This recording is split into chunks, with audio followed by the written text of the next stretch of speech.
Hello student, હવે જો ધોરણ 8 ની અંદર આપણે ત્રીજું ચેપ્ટર જોતા હતા ચતુષ્કોણની સમજ.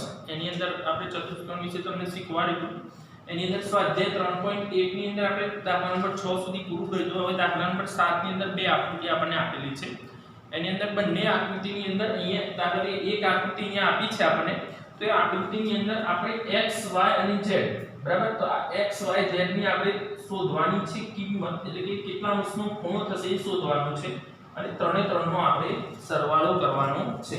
તો આને આપણે જોઈએ તો આ એક ત્રિકોણ આકાર છે. આપણને ત્રિકોણ આકાર છે, તેમાં બે ખૂણાનું માપ આપ્યું છે, ત્રીજા ખૂણાનું માપ આપણે લેવાનું બાકી છે. તો આને આપણે માપ લેવું છે, તો આને બે રીતે આપણે એને કરી શકીએ. પહેલા તો આપણે શું કરીએ, અહીંયા જે માપ નથી આપ્યું એને આપણે a લખી દઈએ. આપણે a શોધવું છે. શું શોધવું છે? a શોધવું છે. પછી આપણે x y અને z શોધીશું. તો પહેલા a શોધવો હોય તો a માટે આપણે શું કરવું પડે? તો એના માટે તો એની બે પદ્ધતિ ધ્યાન રાખજો. કઈ છે?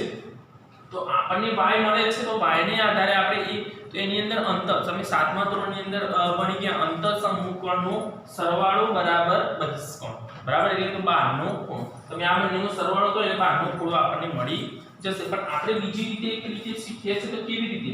તો પહેલો આપણે આ a ને શોધવો છે. તો અહીંયા આપણે લખી શકીએ તો ત્રિકોણના સરળતા માટે ત્રિકોણના ત્રણેય ખૂણાના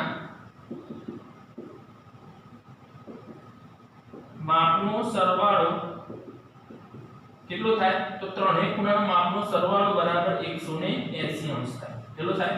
180 અંશ આપણને ખબર છે. હવે ત્રણેય ખૂણા, તો ત્રણેય ખૂણાની અંદર આપણે લઈએ તો 90 + 30 + a બરાબર 180. એટલે આપણે a શોધવાનું આવશે. 90 + 30 એટલે કેટલા થઈ જશે? 120. 120 + a બરાબર 180. આપણે આને આગળ લઈ લઈએ છે તો a બરાબર કેટલા આવશે? 180 - 120. આ સમીકરણનો ઉકેલ શોધીએ છે આપણે. તો a બરાબર કેટલા થઈ જશે? 60 અંશ. કેટલા થઈ જશે? 60 અંશ. તો આપણને a નું માપ મળી ગયું, 60 અંશ મળી ગયું. તો આંતરનો જે ખૂણો છે એ આપણને 60 અંશનો મળી ગયો. એ જે ખૂણો છે એને આપણે 60 અંશ લખી. હવે આપણે શું કરવાનું છે? તો એ જે માપ આપ્યું છે એ માપને આધારે આપણે એને લખીએ તો કયું માપ આપણે કેવી રીતે લેવાનું છે. હવે આની અંદર આપણે આકૃતિની અંદર આપણે શું શોધવાનું મેન છે? x y અને z. હવે x y અને z ની અંદર જોઈએ તો આની અંદર બીજી શરત આપણે રૈખિક જોડ લઈએ. રૈખિક જોડની અંદર બે ખૂણા હોય, બે ખૂણાનો માપનો સરવાળો 180 અંશ થશે. એ આપણને ખબર છે. તેની અંદર પહેલો આપણે x માટે લઈએ તો x માટેનું માપ લઈએ છે. તો જો x માટે આપણે અહીંયા લઈએ છે તો શું થશે? x પછી આનું માપ છે પ્લસ 90 બરાબર 180. અહીંયા આપણે કૌંસની અંદર લખી શકીએ કે રૈખિક જોડ, બરાબર. શું લખાય? રૈખિક જોડ. 90 અહીંયા પ્લસ છે, આ સાઈડ આવશે તો માઈનસ. તો x બરાબર 180 માઈનસ 90. તો x બરાબર કેટલા થઈ જશે? 90. કેટલા થઈ જશે? x બરાબર 90. આ નંબર 1 આપણને x ની કિંમત મળી ગઈ કે એની અંદર જે આપણને મળતી હતી એ પ્રમાણે આપણે લખી દીધી. પછી આપણે y લેવું છે. તો y માં a નું માપ આપણને મળી ગયું છે. કેટલું છે? 60 અંશ છે. તો 60 અંશની અંદર આપણે લખી શકીએ તો 60 અહીંયા આપણે લખી શકીએ તો y + 60 બરાબર 180. તો 180 આપણે અહીંયા લખી દીધા. તો 180 ની અંદર તો એ પણ રૈખિક જોડ આવી ગયું. તો અહીંયા આપણે લખી દઈએ કે રૈખિક જોડ. તો રૈખિક જોડની અંદર 60 પ્લસ આ સાઈડ આવશે તો માઈનસ. તો y બરાબર 180 માઈનસ 60. તો y બરાબર 180 માઈનસ 60 કેટલા છે? 120 અંશ. કેટલો થઈ જશે? 120 અંશ. આ નંબર 2 એટલે કે y નું માપ આપણને મળી ગયું. પછી ત્રીજું છે તો z નું શોધવાનું છે. અહીંયા અંદરનો 30 નો આપે છે ખૂણો, તો એનું માપ આપણે લઈએ તો કેટલું આવશે? અહીંયા z + 30 બરાબર 180. આ પણ શું થઈ ગયું? રૈખિક જોડ. આ પણ શું થઈ ગયું? રૈખિક જોડ. તો રૈખિક જોડના બે ખૂણાના માપ આપણને ખબર છે. હવે જો તો આ ખૂણાને અહીંયાથી આપણે આ બાજુ લાવીએ છીએ તો એથી આપણને ખબર પડશે કે કેવી રીતે આપણે એને લીધું છે. તો એ જે માપ છે એ માપની અંદર આપણને ખૂણાના માપને આધારે ખબર પડી જાય કે ચલો એનું માપ આટલું થશે. હવે જો તો આ z ને અહીંયાથી આપણે તો z બરાબર 180 માઈનસ 30 બરાબર z બરાબર કેટલા થઈ જશે? તો 180 માંથી 30 માઈનસ કરે તો કેટલા થાય? 150 અંશ. આ ત્રીજો ખૂણો આપણને મળી ગયો 150 અંશ. કેટલો મળી ગયો? 50° નું એનું માપ મળી જશે. હવે આપણે જે માપ શોધવાનું તે માપ આપણને 3 3 ના મળી ગયા 1 2 ને 3. તો આપણે 3 3 નું શું કરવાનું છે? સરવાળો કરવાનો છે. તો અહીંયા આપણે લખીએ x y z બરાબર. આ 3 3 નો સરવાળો તો x ની કિંમત આપણને કેટલી મળી છે? 90 y ની કેટલી મળી છે? 120 z ની કેટલી મળી છે? 150. 3 3 નો સરવાળો કરીએ છે તો 120 90 તો કેટલા થશે? તો 210. 210 ને અહીંયા આપણે 50 આપ્યા છે તો 210 ને 260 ને 100 એટલે 360. તો 3 3 નો સરવાળો કેટલો થશે? x y z નો સરવાળો થશે 360 બરાબર. તો આ રીતે આપણે આને શોધી શકીએ છીએ. ધ્યાન રાખજો જ્યારે પણ આપણે ફરી એકવાર હવે જો y ને આપણે આ બંનેને આધારે પણ લઈ શકીએ છીએ કેમ કે આપણે 7મા ધોરણની અંદર ભણી ગયા છે કે આ બંનેનો સરવાળો કરીએ y થાય અંતઃસમૂહ કોણનો સરવાળો બરાબર બહિષ્કોણ એટલે કે બહારના ખૂણાનું માપ. જો અહીંયા આપણે કરીએ તો 90 130 90 30 કરીએ તો 120 થઈ જશે તો y બરાબર 120 આવી ગયું. તો આપણે અહીંયા a શોધ્યો બરાબર એના આધારે પણ આપણને મળ્યો અને જો તમે આ ના શોધો અને ડાયરેક્ટ આ રીતે પણ લો તો પણ ચાલે આપણે કે y બરાબર તો બંનેનો સરવાળો કરી તો બરાબર y લખો તો એ પણ આપણે 120 મળી જશે. તો બંનેમાંથી જે રીતે આપણે કરવું એ રીતે આને કરી શકાય છે. તો આ રીતે એક એક આપણે રેખિક જોડ તમારે આની અંદર જો તે આકૃતિની અંદર આપણે રેખિક જોડને યાદ રાખવી પડશે કે આની અંદર જે રેખિક જોડ છે બંને ખૂણાનો માપનો સરવાળો કેટલો થાય છે? 180. તો 180 થાય તો એને આપણે રેખિક જોડથી આપણે શોધી શકીએ કે જે માપ આપણને આપ્યું છે જોવાનું અને પછી આપણે 180 થી આને લેવાનું છે. હવે બીજી આકૃતિ છે ચતુષ્કોણ આપી છે એમાં આપણે x y z w એનું માપ આપણે શોધવાનું છે. તો એ ચતુષ્કોણની અંદર પણ આપણે શું કર્યું છે? 3 ખૂણાના માપ આપેલા છે. ચોથા ખૂણાનું માપ આપણે લેવાનું છે. આટલું તમે લખી દો પછી પણ એ પણ તમને શીખવાડી દઉં.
હવે જો બીજા નંબરની આકૃતિ જોઈએ તો એની અંદર આપણે ચતુષ્કોણ જેવી આકૃતિ આપેલી છે.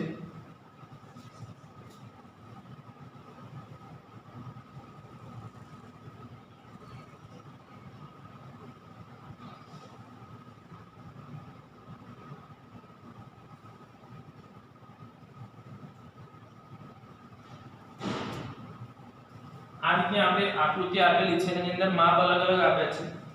અહીંયા સાઈડ આઉટ શબ્દનો ખૂણો અહીંયા z આપણે શોધવાનો છે.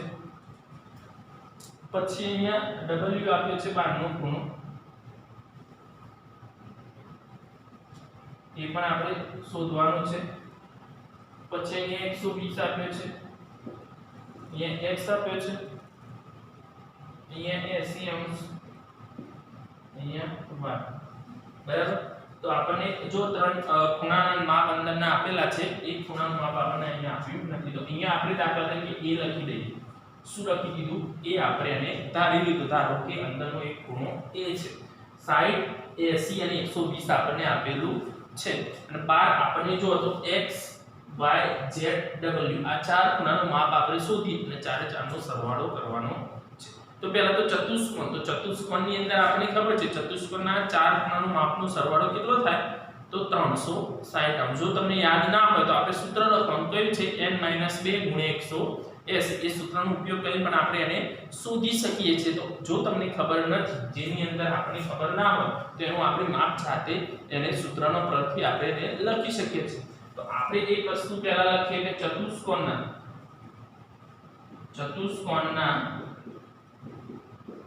ચારે ખૂણાના માપનો સરવાળો જો તમને ખબર નથી તો આ રીતે તમે શોધી લખી શકો તો સમજાય તો તમને n - 2 * 180 તો n એટલે ચાર ખૂણા આવશે તો 4 - 2 * 180 તો 4 - 2 એટલે 2 * 180 બરાબર 18 36 360 જો આપણને ખબર ના હોય દાખલા કે પંચકોણ હોય ષષ્ઠકોણ હોય સપ્તકોણ હોય એમાં આપણને ખબર ના હોય તો આ રીતે આપણે શોધી લખી શકીએ તો ચતુષ્કોણના ચાર ખૂણાનો માપનો સરવાળો કેટલો થાય 360 અંશ થશે હવે ચાર ખૂણાની અંદર આપણે લખીએ a +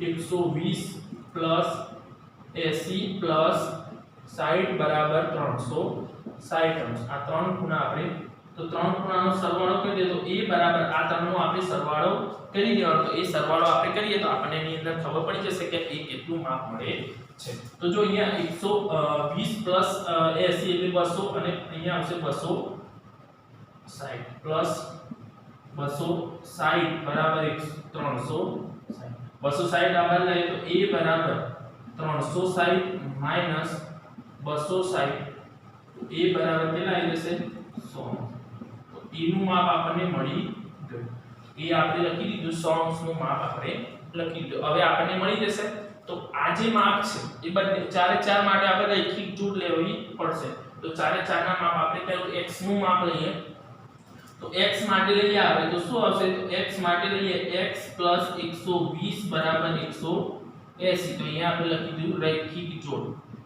બરાબર હવે 120 આપવા જાય તો x બરાબર 180 - 120 તો x બરાબર કેટલા આવશે 60 અંશ તો આ x ને આપણને જે ખૂણો છે એ નંબર 1 x આપણને મળી ગયો તો x એ કેટલા અંશનો મળ્યો 60 અંશનો આપણને મળી ગયો પછી y જોઈએ તો y ની અંદર 80 અને y છે y + 80 બરાબર 180 અહીંયા પણ આવે છે રૈખિક જોડ હવે જો તો y બરાબર 180 - 80 તો y બરાબર કેટલા આવશે તો 100 કેટલા આવશે 100 નો નંબર 2 તો નંબર 2 આપણને y નું માપ મળી ગયું તો y કેટલો આવ્યો 100 નું માપ એનું થશે પછી જોઈએ તો z પણ આપણે રૈખિક જો તો z + 60 બરાબર 180 આની અંદર પણ રૈખિક જોડ આ રૈખિક જોડ આપણે લખીએ છીએ તો ખબર પડે આપણને કે એમાં કેના આધારે આપણે લીધું છે બરાબર તો રૈખિક જોડના બે ખૂણાને આધારે આપણે માપ લીધેલું છે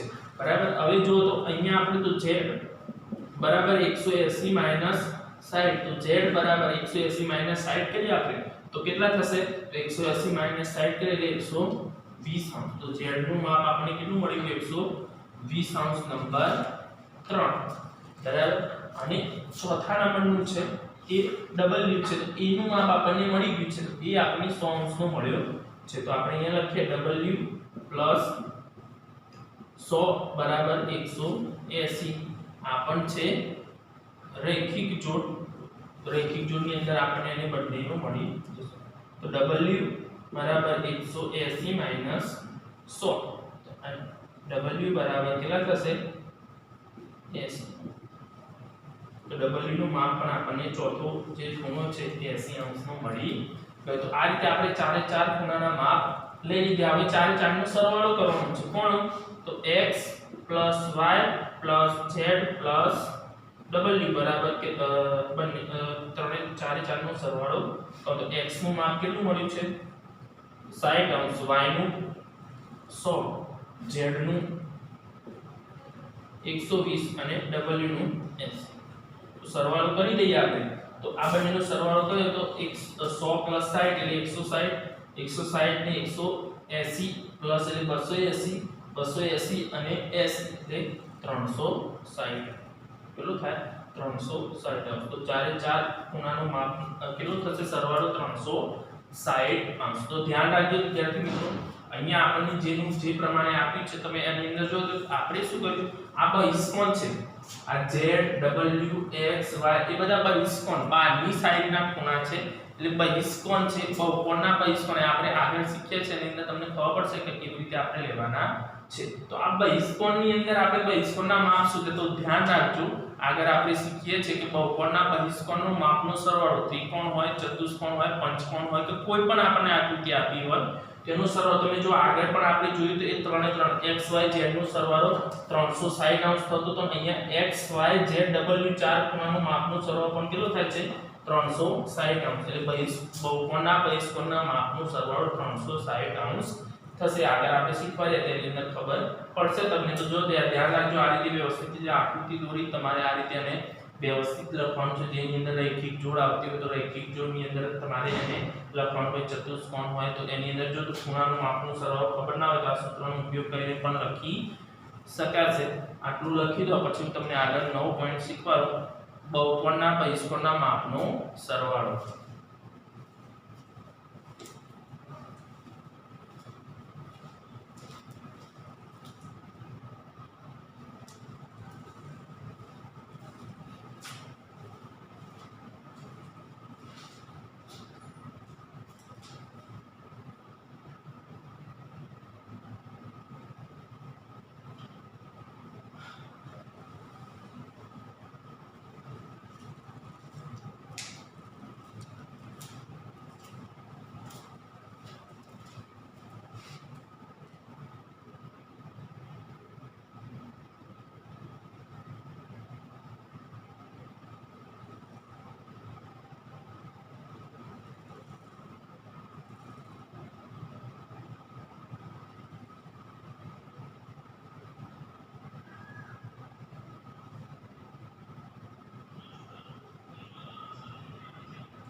હવે જો નવો પોઈન્ટ આપણે શીખવાનો છે એ બહુકોણના બહિષ્કોણના માપનો સરવાળો.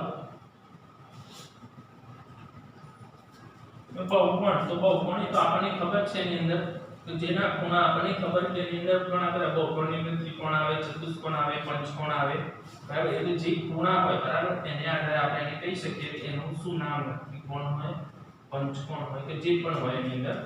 તો અહીંયા આપણે જે બહુકોણના બહિષ્કોણના માપનો સરવાળો લેવાનો છે એ જે છે એ મેં તમને અહીંયા બે છે જે દાખલો 7મા નંબરની અંદર ગણાયો તો બંનેનો જવાબ, એક આકૃતિ ત્રિકોણ હતી તો એનો જવાબ પણ 360 આવતો હતો અને ચતુષ્કોણ હતી એનો પણ જવાબ આપણે 360 આવતો હતો.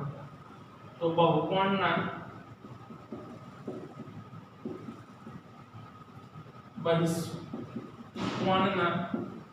બહુકોણના બહિષ્કોણના માપનો સરવાળો.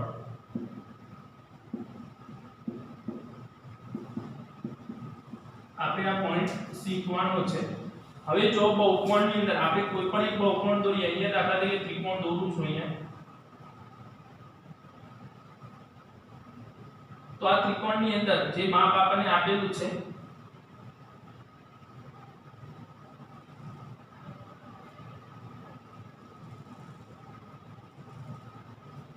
તો અહીંયાથી આપણને જે મળે છે બરાબર, અહીંયા જે ત્રિકોણ દોર્યો તો અહીંયાથી જે માપ મળે, દાખલા તરીકે અહીંયા આપણે લખીએ છે અંદરના બહારના ખૂણા લખીએ તો x y અને z. તો આ જે x y z લખ્યા છે એની અંદર અહીંયા અંદરના ખૂણા છે અહીંયા a b અને c તો આ જે અંદરના ખૂણા જે a b અને c જે લખ્યા છે બરાબર એ અંતરનું છે એટલે કે અંદરના ખૂણા એને આપણે એટલે જે આપણને આપેલા છે અંદરની બાજુએ આપેલા છે જ્યારે x y અને z છે એ બહારની બાજુ આપણને આપેલા છે તો બહિષ્કોણ અને અંતર્મુખ બરાબર અંતરસમુખ કોણની અંદર તો એ જે ખૂણા છે એ અંતરસમુખ કોણ તો એ જે છે અંતરસમુખ કોણની અંદર આપણે કઈ લઈ શકીએ a b અને c અને બહિષ્કોણ તો બહિષ્કોણની અંદર આપણે લેવા હોય તો કઈ લઈ શકીએ આપણે x y અને z હવે આ બંને આપણને ખબર પડી ગયા કે બહિષ્કોણની અંદર આ તેની આપણે ત્રિકોણ દોરી છે ચતુષ્કોણ હોય પંચકોણ હોય કોઈ પણ હોય તો એની અંદર આપણે અંતરસમુખ કોણ એટલે અંદરના જે ખૂણા છે એનો સરવાળો છે એ સરવાળો જે પણ ત્રિકોણ હોય તો ત્રિકોણની અંદર આપણને ખબર પડે છે કે 180 થાય ચતુષ્કોણ હોય તો 360 થાય બરાબર પંચકોણ હોય તો 540 થાય તો એ રીતે તો આપણને એ સૂત્ર તો મેં તમને કીધું કે n - 2 * 180 એ પ્રમાણે એનું માપ બદલાતું રહે છે જ્યારે અહીંયા આપણને બહિષ્કોણ જે બહારના ખૂણા આપેલા છે x y અને z એ ત્રિકોણ હોય પંચકોણ હોય ચતુષ્કોણ હોય તો કોઈ પણ આપણે આપ્યું એનું માપ બદલાતું નથી એનું માપ જે છે એ 360 અંશ જ રહેશે કેટલું રહેશે 360 અંશ તો એના માટે આપણે અહીંયા લખી શકીએ તો બહુકોણના બહિષ્કોણના માપનો સરવાળો બરાબર 360 તો આની અંદર ધ્યાન રાખજો કે માપ બદલાતું નથી ત્રિકોણ હોય બરાબર ચતુષ્કોણ હોય પંચકોણ હોય કે કોઈ પણ આપણને આપેલું હોય તેના માપમાં કોઈ ફેરફાર થતો નથી તો એ પરથી આપણને એની અંદર ખબર પડી કે એની અંદરથી આપણે જ્યારે અંતરસમુખ કોણની અંદર ફેરફાર થશે કે ત્રિકોણ હોય તો 180 થાય છે ચતુષ્કોણ હોય તો 360 એમાં બદલાય છે આમાં કોઈ બદલાતું નથી તો એની અંદર આપણને ખબર પડી કે કયા તો જો ત્રિકોણ હોય પછી ચતુષ્કોણ હોય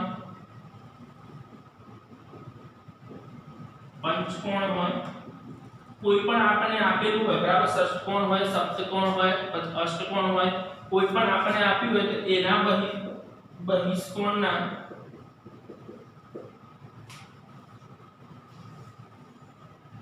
માપનો સરવાળો બરાબર 360 અંશ કેટલો થાય 360 અંશ કોઈ પણ આપણને આકૃતિ આપી છે એની અંદર તો એની અંદર જે માપ આપણને આપ્યું હોય માપને આધારે આપણે એની અંદર કહી શકીએ કે બહિષ્કોણનું માપ હવે આપણને જે બહારનો ખૂણો આપ્યો હોય તો એની આધારે આપણને એની અંદર ખબર પડી જાય કે કેવી રીતે આપણે લેવાનું છે દાખલા તરીકે જો અહીંયા ઉદાહરણ ટેક્સ્ટબુક ની અંદર એક આપી છે એની અંદર ચતુષ્કોણની આકૃતિ દોરીને આપી છે તે આકૃતિ સમજીએ આપણે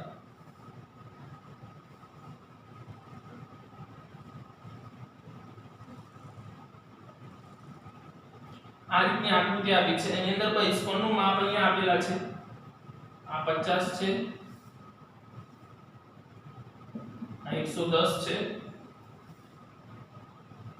આ 90 છે અને આ x છે એટલે કે આનું માપ આપણને આપેલું નથી હવે આપણને ખબર કે બહિષ્કોણના બધા ખૂણાનું માપનો સરવાળો તો એ આપણને ખબર પડી ગઈ તો આપણે એની અંદરથી x નું માપ આપણે સરળતાથી શોધી શકીએ ચતુષ્કોણ છે તો અહીંયા આપણે પહેલા આ પોઈન્ટ લખી શકીએ આપણે બહુકોણના બહિષ્કોણના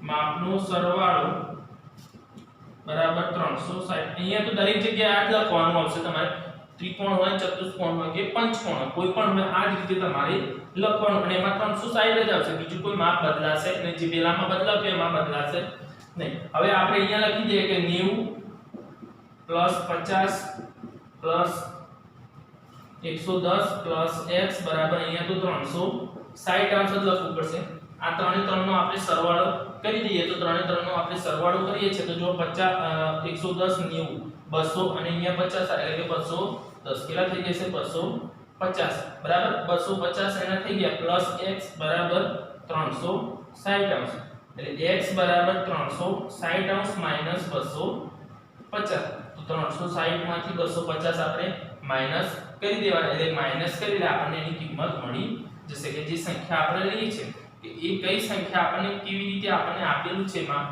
તો અહીંયા આવશે 110 અંશ તો x ની કિંમત આપણને 110 અંશ મળી જશે તો એમાં ધ્યાન રાખવાનું આપણે કે કેવી રીતે આપણે શોધવાનું છે અને કેવી રીતે આપણને આપેલું તો યાદ રાખવાનું બહુકોણના બહિષ્કોણનું માપનું સરળ 360 અંશ પછી ત્રિકોણ હોય ચતુષ્કોણ હોય પંચકોણ હોય કે કોઈ પણ હોય તેનું માપ બદલાતું રહેતું નથી આ એક ઉદાહરણ આપણે સમજ્યા તો આપણને એમાંથી આઈડિયા આવશે કે કેવી રીતે આપણે લેવાનું છે બરાબર આટલું તમે લખી દો નેક્સ્ટ આપણે જે બાકીનું છે એ નેક્સ્ટ લેક્ચરની અંદર તમને શીખવાડીશું